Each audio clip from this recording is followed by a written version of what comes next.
We just bought a burnt 1981 DeLorean on Marketplace at tatry natin ihabol sa Mias this upcoming April 10, 2025.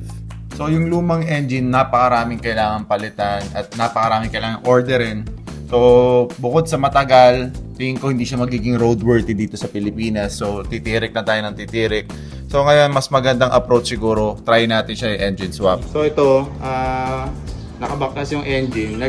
Nagwe-weigh kami ng option ni Tito. Kasi itong kotse, although maganda siya, yung engine niya umiikot pa, meron siyang issue rin sa reliability. Even before, nung bago siya, mabagal, unreliable, tumitirik. Tapos may chance din mag-leak yung sa fuel niya na nakadikit dun sa may electrical.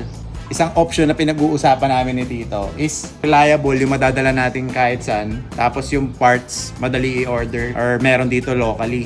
So isang engine na expertise ni Tito rin, saka alam niyang gawin, na madali ring integrate dito sa stock niya na transmission is K-series daw. So i-weigh natin yung option na yun kasi mas gusto ko siyang magamit, madala kung san-san, kesa every time na lang na papaandarin natin siya is meron tayong risk na tumirik or worse is pwede ring masunog.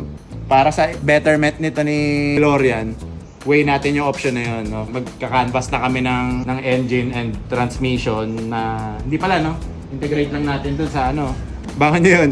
Hindi pa final pero most probably mas better yung route na yun. Ako gusto ko siya gamitin eh. Hindi para gawing garage queen lang. No? So canvas nyo natin ito. Kaya na bahala dyan. Abangan nyo to.